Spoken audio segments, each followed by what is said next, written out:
The sun was dipping low behind the tall buildings of the city, spreading long shadows over the cracked sidewalks and busy traffic. Evening rushed into the streets like a tired old man, bringing with it the crowds of workers hurrying home, parents dragging children along, and street vendors calling out the day's last deals. But in that rush, on one narrow street where the paint on shop shutters had long peeled off and the air carried the smell of dust and frying oil, two little girls stood side by side, thin, frail, and worn down by life far earlier than any child should be. They were twins, 9 years old, Ayaan and Arwa. Their clothes hung loosely from their tiny bodies, faded and torn at the hems. Dust coated their feet. One held her sister's hand tightly, as if afraid even the crowd might pull them apart. The other held an empty school bag, a bag that once held books but was now used only to carry hope. And even that hope had grown lighter with time. Their stomachs ached from hunger. Their eyes looked tired, older than 9 years. But their bond, that unbreakable connection known only to twin sisters, kept them standing. Ayaan glanced at her sister. "Arwa, we can't go home without something. Ami will cry again." Arwa lowered her eyes, her voice no more than a whisper. "I know, but people don't stop. They don't listen." They had been out since morning, knocking on car windows, asking shopkeepers, stopping strangers. But most brushed past them like they were invisible. The girls hadn't eaten since the day before. All they wanted was a piece of bread, something to take home to their mother and baby brother. Just one meal. The people rushing by didn't see two children. They saw a bother, a burden, a story they didn't want to hear. But then life has a strange way of placing the right heart at the right place at the right time. And that heart arrived in the form of a man in his late 30s, walking slowly down the street in a crisp white shirt, sleeves rolled up, a leather bag hanging from his shoulder. His name was Saeed. His pace was calm, not hurried like the others. He walked as though he had time, or maybe as though he wished the world would slow down with him. The twins looked at each other. Their hands tightened. "Let's ask him," Ayaan whispered.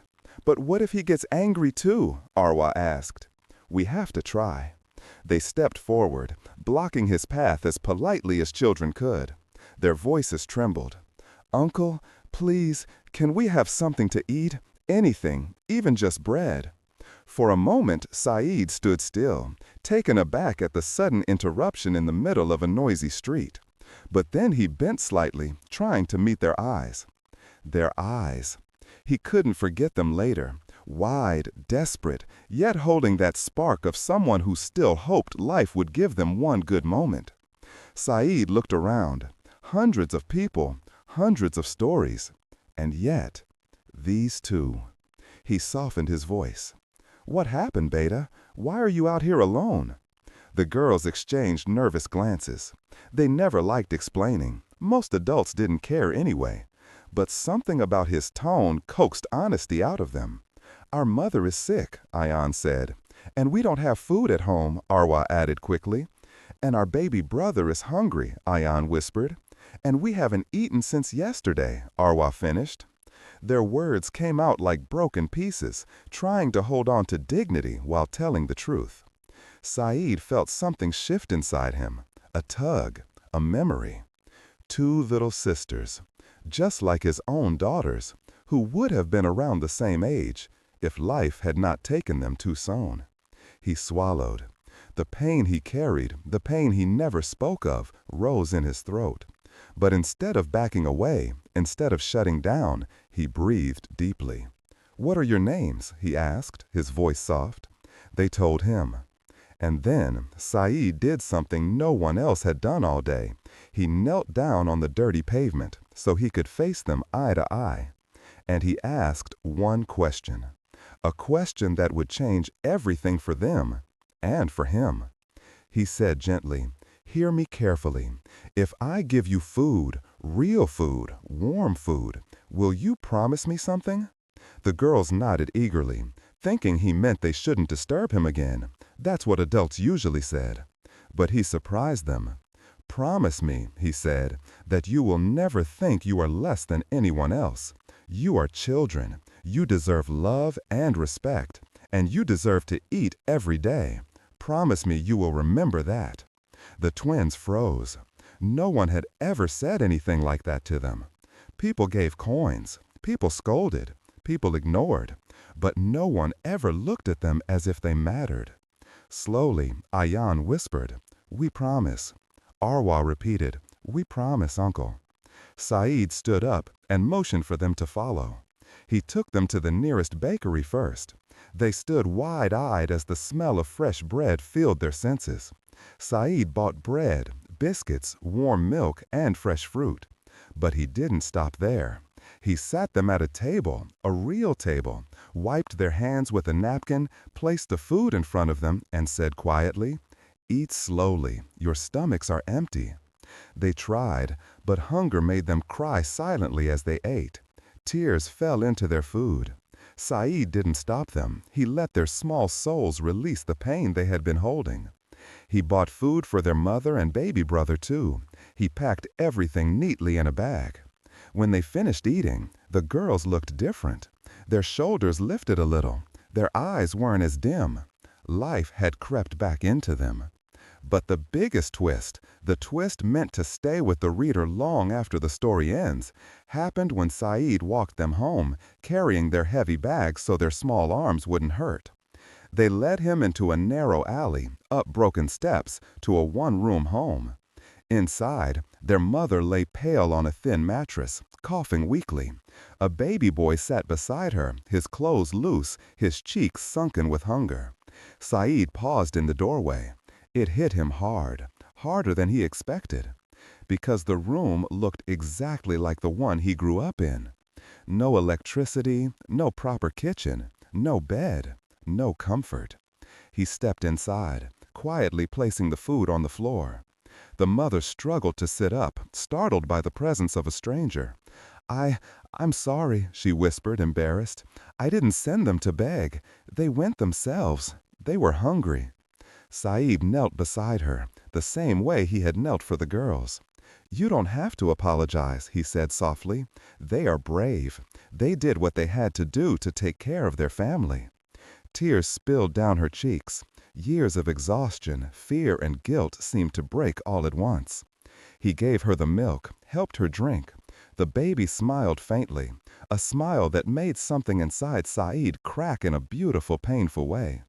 On the wall hung an old photograph, a picture of the mother and her husband. Saeed looked at her questioningly. "He died last year," she whispered. "Since then, life hasn't been kind." Saeed felt that sting again, the sting of remembering his own loss. But then, something inside him changed. Something aligned. Something whispered, "This is why you met them. This is why you stopped. This is your moment to give what you once needed." He turned to the girls. "What do you want to be when you grow up?" he asked. Ayaan shrugged timidly. "I don't know. We just want to help our mother." Arwa whispered, "We don't go to school anymore." Their mother looked away, ashamed. "We couldn't afford it," she murmured. "Uniforms, books, food, it was too much." There was silence in the little home. Then Saeed inhaled deeply and made a decision that would change not only their future, but his own. "From tomorrow," he said steadily, "both of you will go to school again." Their mother stared at him in disbelief. "I will cover everything," he continued, "your fees, your uniforms, your books, and I will bring groceries every week until you can stand on your feet again." The room fell silent. The mother broke down, covering her face. The children rushed forward and hugged his legs. Even the baby laughed, a soft, innocent giggle that warmed the air. Saeed placed his hand on the mother's shoulder. "I lost my daughters 3 years ago," he whispered, the words trembling out of him for the first time. "I couldn't save them, but maybe God put your daughters in front of me so I could finally save someone." The mother sobbed harder, holding his hands. "You saved us today," she whispered. "I'll never forget this." The girls wiped their tears. "Uncle, will you come tomorrow too?" Ayaan asked slyly. Saeed smiled, a real, gentle smile he hadn't smiled in years. "I'll come every day." Arwa held his hand tightly.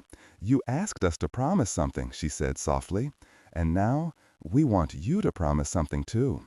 Saeed raised an eyebrow. "What is it?" "Promise you won't be lonely anymore," she whispered, her tiny finger squeezing his. For a long moment, Saeed couldn't speak. No amount of money, no words, no success had ever filled the empty space in his heart where his children once lived. But now, two little girls were offering him a place in theirs. His voice broke as he whispered, "I promise." And in that tiny home, cracked walls, broken floor, dim light, something extraordinarily happened.